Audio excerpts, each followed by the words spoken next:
Así sonaba el primer tema del día de la fecha. Escuchábamos recién al amigo Star Vision haciendo Searching High and Low. Muy bueno, me encantó, un sonido ahí medio Minneapolis apareció por ahí.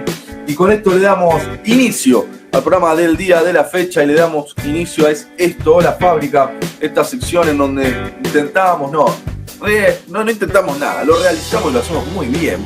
Analizamos, repensamos, redefinimos, tratamos de explicar una vez más esta industria de la música que ha cambiado tanto en las últimas décadas, en donde hace poquito nada más necesitabas de barcos, de containers, de un montón de cosas distribuyendo tu arte de un lado para el otro, ya sea una pintura, un libro, una canción, un Picasso, lo que sea. Eso ha cambiado una bocha y es por eso que en esta sección tratamos de armar una especie de enciclopedia de la industria de la música y entrevistamos a productores, organizadores de festivales y artistas. Muchos artistas, como es el caso del día de hoy, y de todas partes del planeta. Hemos hablado con gente de Japón, de Jujuy, de España, de Barcelona, de Indonesia, de todos lados, de México, de Colombia, de Estados Unidos, de Inglaterra, de Alemania. Realmente no estoy chamullando. De Indonesia, nada más, el único lugar que chamullé es Jujuy. Pero los demás, todos los lugares que te dije, hemos hablado, todos lo pueden encontrar en nuestro YouTube, para que no crean que estoy chamullando. Y hoy nos vamos a ir ¿a dónde? A Suecia, brother, a la tierra de nuestro amigo Zlatan Ibrahimovic y tantos otros hermosos suecos como los Saba, por ejemplo, o como los, ¿cómo se llamaba la canción? Terrible. Gran banda, ahora no me sale, The Cardigans, gran banda sueca también. Y los suecos dan mucha música y por eso siempre los queremos en nuestro programa. Y hoy vamos a hablar con el amigo Star Vision, con quien Raúl ya se está comunicando y de quien recién escuchábamos esta muy buen tema, Searching High and Low. Y seguramente vos pensás que son un montón en la banda y qué sé yo, pero te apuesto, ya te pongo la mano y te apuesto 2, Lucas, que es un flaco solo haciendo todo esto. Admitimos ahí a Scott. Hello Scott, how are you? Hi, ahí está. Vamos, Scott. Hey. Hello Scott. Ahí estamos. Bueno, ahí lo conectamos al amigo Scott desde Suecia. Bueno, Raúl, arrancá con Tutti y vemos a dónde terminamos con Tutti. Dale. Scott, thank you for your time. You are welcome. Thank you guys. Okay, we are going to start the interview. I'm going to make a little translation, okay? Yeah. Okay, so please tell us your full name, where are you from, and how old are you? Oh, okay. Full name is Scott Damdort. I'm living in Stockholm, Sweden, and I am 45 years old. Okay, me too. So we are over 40. It's perfect. Okay. Bueno, le pregunté de dónde era, cuántos años tenía y cómo era su nombre completo. Su nombre completo es Scott Van Dort. Está viviendo en Estocolmo y tiene 45 años. And Scott, which is your first memory of you listening to music? I would say, let's say, it was probably 1984 when I heard Foreigner's I Wanna Know What Love Is. Romantic. Perfect. Nice song. With strong guitars and choir, no? Yeah, definitely. I think, even like I was, you remember this as well, like the being 6 years old, it's like, that was very, romantic music, but there's something that you feel even as a kid. Exactly. Bueno, le pregunté cuál fue su primer recuerdo escuchando música y ya empezó a tirar, Manu. Ya empezó a tirar. Foreigner, I Wanna Know What Love Is. Terrible. Así que, y lo que estaba diciendo en el 94, y que dice que pese a hacer cosas románticas o así de un estilo por ahí que es medio raro también, hay cosas que a los chicos, pese a todo eso, también le afecta. Digamos, una banda como Foreigner, que quizás es para adolescentes o para más grandes, pero a él desde chico ya le gustaba eso. And can you tell us which was your first instrument and which was the first song that you learned? I learned bass guitar when I was 11 years old, and I think it was something like it was what my bass teacher taught me. It was like Phantom of the Opera on bass, but yeah, exactly. But I remember then giving her Metallica's And Justice for All and saying, "Can I learn this instead?" Wow, wow. Bueno, le pregunté cuál fue su primer instrumento y la primera canción que nos mató, Manu, con lo que acabas de decir. El primer instrumento fue un bajo a los 11 años y la primera canción que aprendió fue el fantasma de la ópera. El profesor le enseñó el fantasma de la ópera y dice que él igualmente después le llevó un disco de Unjustice for All de Metallica y le dijo quiero aprender esto, pero bueno, con el bajo el fantasma de la ópera. Una locura. And Scott, can you tell us if there are any places to study music for free in Stockholm? If there's any, can you say that again? Sí, free to study music for free with no paying. I think yeah. I mean, about school you can learn you learn music of course for free, but there's also there's all of these kind of halls that are set up like venues for people. So when you're like 13, 14, 15 years old, you can just put on concerts. So people are introduced to music very early on. Also, you get money from the government to study music as well. So I know there's lots of like Swedish bands like Gate that talk about this, where if it wasn't for the Swedish government system, they wouldn't have been able to record their first albums. So there's a lot of government support. Wow. Bueno, hay otro tipo de respuesta. Nosotros siempre, we always make the same question to people all around the world. And we like to know that kind of things, Scott. Y bueno, Manu, otra respuesta. Le pregunté si hay lugares para estudiar música gratis en Estocolmo y me dice que lo que hay es mucho apoyo del gobierno, que uno intenta hacer una banda o los lugares mismos para tocar son a veces financiados por el gobierno, que ayuda muchísimo y eso es lo que ayuda a promover la música ahí en Estocolmo. And can you tell us, Scott, how was the first time that you play in public? Maybe I was like 15 years old. That was maybe like, my first band that I played in. I was 15. And you were playing bass, guitar, or guitar? Yeah. And that was like heavier sort of heavy music. Oh, wow. Really? Yeah. But you play covers or you make your own songs? It was. I think. I mean, when I was 15, it was definitely. I don't think any of us was good enough to play covers, so we wrote our own music, right? And then you learn later how to play covers. Ok, perfect, nice. Bueno, le pregunté cómo fue la primera vez que tocó en público. Buenísimo lo que me está diciendo, es otra mirada de la música completamente diferente a lo que escuchamos hasta ahora. Y dice que, bueno, la primera vez que tocó en público fue más o menos a los 15 años con una banda de heavy metal. Y le pregunté si hacía covers con la banda de heavy metal y me dice, no éramos tan buenos como para tocar covers, así que hacíamos nuestras propias canciones y después tocaban covers. Muy bueno. And Scott, how did the Star Vision project begin?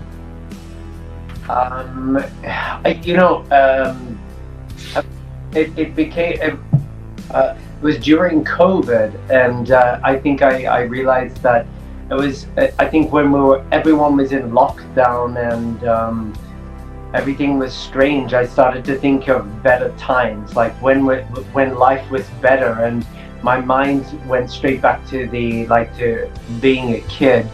And so I started thinking about the early 80s when everything was just like nice, everything was good, everything was safe.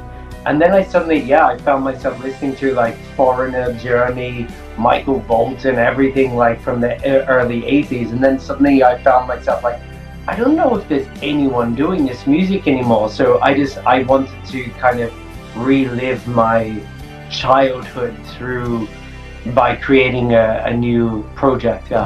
Nice. And maybe Aja too, or not Aja? of course. Ok. Bueno, le pregunté cómo empezó el proyecto este de Star Vision y me dijo que durante el COVID, el lockdown del COVID, cuando estaban todos encerrados, él trataba de transportarse a tiempos mejores. Me dice que, bueno, llegó a su niñez, a su infancia en los 80, en donde todo era más lindo y era más seguro. Y bueno, empezó a escuchar mucha música de los 80, como Michael Bolton, por ejemplo, o Ajá, que le pregunté, y bueno, empezó a escribir y dice, bueno, quizás no hay mucha gente que lo está haciendo, y empezó a escribir música con ese estilo. And why you decide to play almost all instruments in your band in Star Vision? Yeah, I think for this it was about setting the right tone. So like I want to go out and build this further, but at the start, I've always been like this. I feel like I needed to set the sound really very firm and say this is what I want to do, rather than have 5 people standing around in a studio saying, oh, what are we going to do? I wanted to create that sound and make it very clear from the beginning. Wow. Bueno, le pregunté por qué Manu, como ya habíamos anticipado un poco antes, le pregunté por qué él decidió tocar casi todos los instrumentos en el proyecto, y dice que él quería tener un sonido bien definido, o sea, tenía un sonido en la cabeza y no quería estar con 5 o 6 personas alrededor, quizás en un estudio, diciendo vamos a tocar esto o aquello. Él ya tenía muy seteado el sonido en la cabeza, y bueno, por eso decidió hacerlo. And you play all instruments in your home, at home? Exactly, yeah. Wow. Yeah, so everything's done at home and then I send it off to a mixer who makes it sound better. Wow. Bueno, le pregunté si lo hacía en casa todo esto, y sí, que dice que todo el proceso es en casa y después lo manda a mezclar a un lugar particular. And can you release your first EP, Another Time, Another Place, in March? Can you tell us how was the recording process? The songs, I think they came together really, really quickly. I knew, I think I knew always what I wanted to do, and the songs kind of tell their own, kind of just came alive by themselves.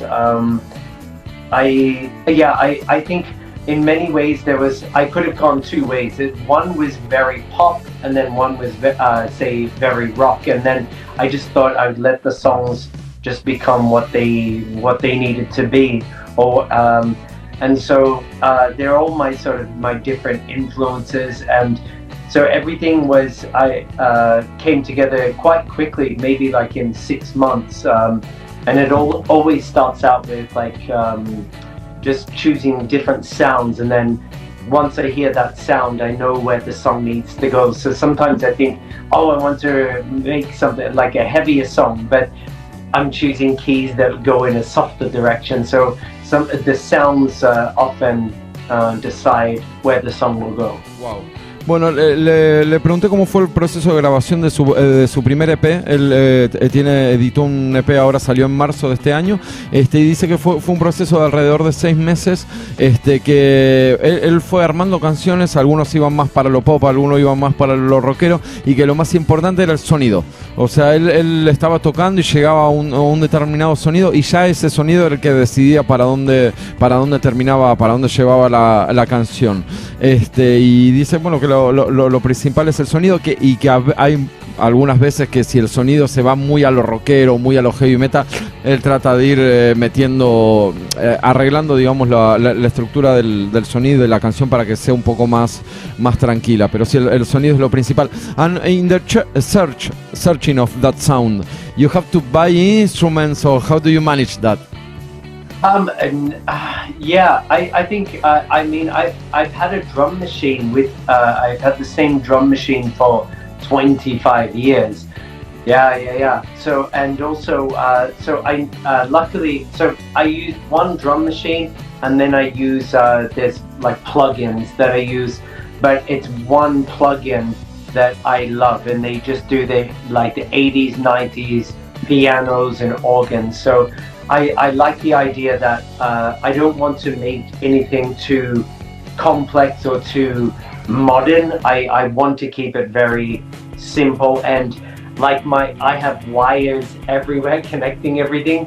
So it's very complicated, but I like that because that's how it was in the 80s too. Perfect, of course. Bueno, le pregunté cómo fue la búsqueda de ese sonido, si se tuvo que comprar instrumentos o hacer algo, y dice que no, él tiene una drum machine, una batería de ritmos desde hace un montón de años, que usa eso y utiliza plugins también, un montón de plugins, y también lo que dice que tiene lleno por todos lados, cables por todos lados, y que bueno, eso es muy de los 80, así que está súper conforme con esos plugins que usa, con su máquina de baterías y con el cablerío que tiene. Manu.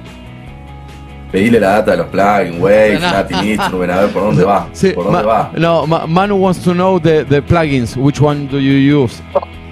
Okay, yeah. It's called FM Times. Can you repeat it? FM?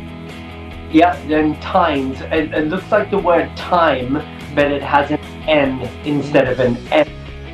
Okay, Manu is searching for them. Thank you. Wow.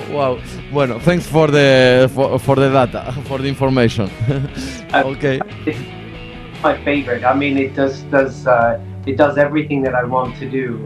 It's a very good sound. Perfect. And can you tell us what did the lyrics talk about? So yeah, it's like everything in the lyrics are very like honest and very real, and so they're about relationships. They're all about relationships. So either with let's say a wife or a partner, or about family as well. So everything is very it's about like either falling in love or getting your heart broken. It's very, it's very 80s, but it's also it's not made up. It is authentic as well. Wow.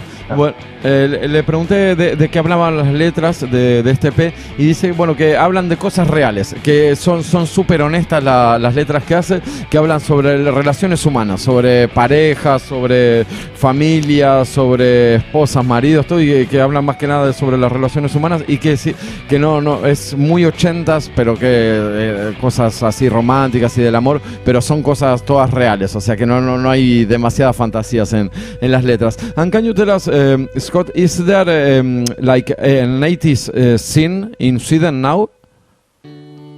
Is there? Yeah, there's definitely an 80s. When I started doing this music, I didn't even know. Like, I thought I was maybe the only person on the planet who is interested in this stuff. And then I realized when I came out, there's loads of bands doing this stuff in Sweden and Germany especially. Okay. There's even festivals that are just doing like AOR and synth 80s synth festivals, but yeah, very much the 80s rock sound is very popular here. Wow. Can you name some festival of the 80s? I think, like this year they had the Sweden Rock Festival. That's what it's called, Sweden Rock, and there was 43,000 people, and the headliners were like Def Leppard was headlining, and there was a ton of 80s bands. And then there's a lot of smaller festivals in the like local cities that have there's modern bands doing 80s sounds, so it's very but Sweden Rock is certainly the biggest one. Okay. We are going to search it, Sweden Rock Festival. Okay, perfect. Thanks for the information. Do you know Soda Stereo from Buenos Aires? No. Bueno, no. Then we are going to give you some links for music from Buenos Aires that we think that you're going to like it. Awesome. Okay. ¿Qué otra le podemos recomendar, Manu? Quizás Soda Stereo. Virus. Virus. No. You are going to like, y Los Abuelos de la Nada. Virus, Los Abuelos y Soda. Perfecto. Pero Virus. Virus, sí, de una. Sí. Then you have to search for Virus from Argentina. You are going to like it a lot. Perfect. Sí. Miranda, Adicta, no sé. Adicta, sí. Sí, hay. Pregunta. Sí. Preguntale por Prince, porque yo escucho mucho Prince en lo que él hace y no salió todavía. ¿Qué onda Prince en Suecia? ¿Se escuchaba? ¿Se conoce? Perfecto, sí. Nunca pasó. Sí. Manu wants to know, Scott, if he can hear Prince music in your music. Something of Prince. Is Minneapolis Sound. Prince is well known in Sweden or not? Yeah, definitely. Yeah. When you're talking about, there's an Argentinian band called Storm Warning, and they're very new as well. I can highly recommend. From Argentina, and his voice is amazing. He's it's one guy, but they're also doing Storm Warning. Storm Warning. Yeah. Okay, we are going to search it. Thank you. I think you guys will like that. They're really great. Perfect. And Scott, what do you think about the music industry today?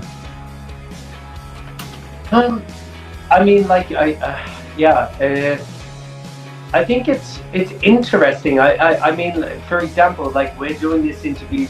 I think that's wonderful, and maybe 20 years ago we couldn't have done that. So I think that everything is like now up to the individual or the band. You do it, like you have to do all your marketing and everything.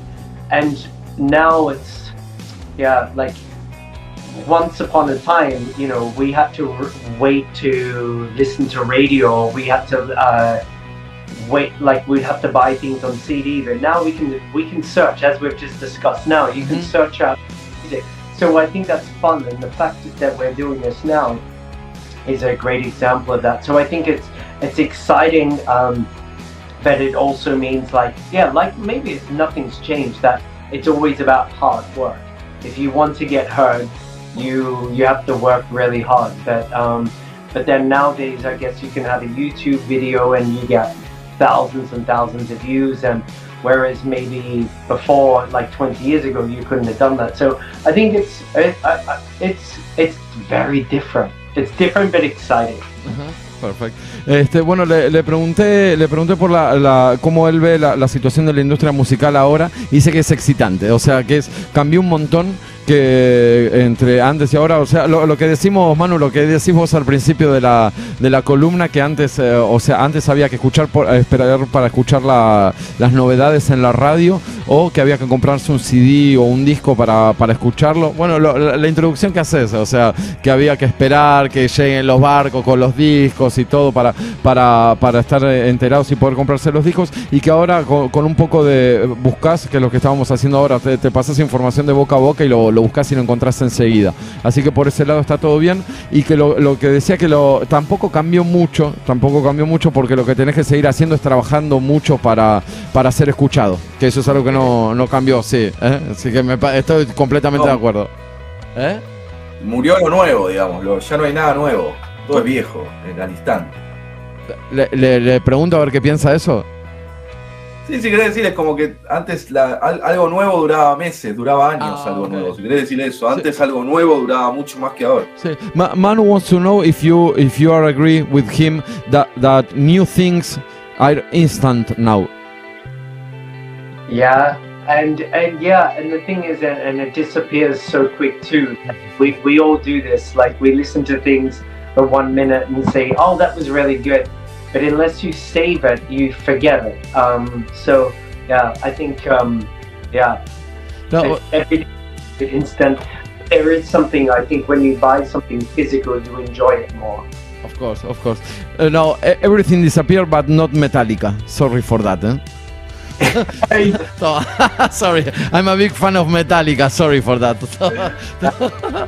Okay.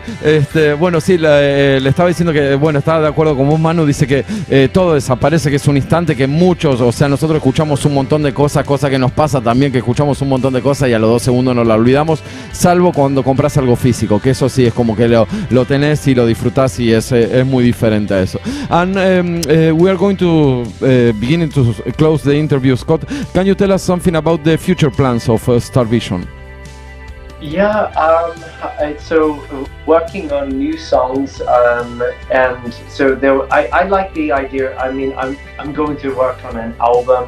I already have like 8 songs done. I really like an album, so there will be an album, and then yeah, I think that the next step then will be to perform this live. Or get a band together and play live. Yeah. Perfecto. Bueno, le pregunté por los futuros planes y dice que ya tiene 8 canciones hechas, y que va a sacar un disco. O sea, vamos a escuchar seguramente en un par de meses un disco de Star Vision completo y que va a empezar a tocar en vivo también. Manu, ¿qué otra pregunta? Estamos hablando con el amigo Scott de Star Vision. Scott, I have a very weird question. Do you know the documentary The Swedish Theory of Love? The Swedish Theory of Love? No. Okay. I have a lot of questions about that documentary, but if you don't see, what year is it? Is it new? It's 2010, 2011. Okay. No, I will have to look at that. No, Okay. Then we are going to change a lot of links for music, Scott. Yeah. It's this is a documentary about the life in Sweden and about the relationship between people, and it's very crazy vision about Sweden, and I want to know if this is true or not. Yeah. But in Argentina, in the political Argentina, this documentary it's hit strong with all the amount of people. They tell about the relationship in Sweden are disappear because the men donate sperm and woman took them, and there are not relationships between man and woman. Yeah, I would say it's like I can say that it isn't a like phenomenon, but that's true. That I think Sweden has less people who are married, but we live together. Like people live together, but they don't need to get.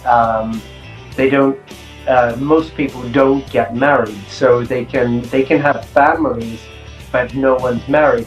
But also there is that realization that women can just have a sperm donor, and there's no need for a man. So, but I wouldn't say that that's a trend, but it's a realization or an understanding, very much. Wow. Here in Argentina, we see the future like that, and we are scared a lot. Yeah, I can understand. Yeah, it is interesting. I think Sweden's always very progressive in that way, but because also there's no religion tied. There's nothing that obligates you to get married. There's nothing to say. So 2 women could. You could have a sperm donor, and 2 women could be together, or 2 men, and it's seen as the same. Then so married. And even this documentary told about the old people die in loneliness and with all money in your bank account, without a lot of money, but alone. Yeah. That's definitely true too. I read it myself that Sweden is like the loneliest country in Europe because there's so many people living alone. But you could either see it as like being lonely, or it's very independent. So people have the right to, or they want to live alone. But I think we are social animals, right? We need to be. Yes. Wow. Muy bueno. Thanks, Scott, for this. Wow, great. Terrible. No, y decirle que le agradezco que me haya entendido. Sí. Manu, thanks, because we are trying to speak in English, so it's a Latin English. Sorry for that. Oh, I appreciate it. I mean, you guys are great. English, fantastic. This was amazing. This was a lot of fun. Okay, thank you. Pero bueno, terrible, le queríamos agradecer a Scott porque Manu trajo, es un documental que a mí me lo recomendaste 25.000 veces, lo tengo que ver, más o menos del 2010, de cómo vive la sociedad sueca, y le quería preguntar, tiene un sueco entrevistándolo y le quería preguntar si era real. Sí, y parece que sí, que es una... Sí. Sí, que es una sociedad, y muy interesante lo que dijo, que es una sociedad que no tiene conflictos con la religión, parece que no hay religión, por eso la gente está bastante mezclada, y que dice que hay una diferencia, una delgada diferencia entre vivir solo, ser independiente y estar solo, y van como pendulando entre esas dos cosas, así que es súper interesante. Y bueno, te confirman lo que pensás del documental, Manu. Terrible. Thank you very much, Scott. We are going to close the interview and we are going to listen to Those Nights. Remember Those Nights, just to close the interview. Can you tell us something about that specific song? Yeah, this song was definitely all about just being nostalgic about the 80s. It was about remembering those nights of just staying up late as a kid, or being in a romantic relationship, watching late night TV, maybe being with your girlfriend or your boyfriend, and just knowing that what you were experiencing, like the world was very innocent. You were living the best days of your life. Perfect. Thank you very much, Scott. We keep in touch and we are going to send you the links, okay? That would be great. Thank you.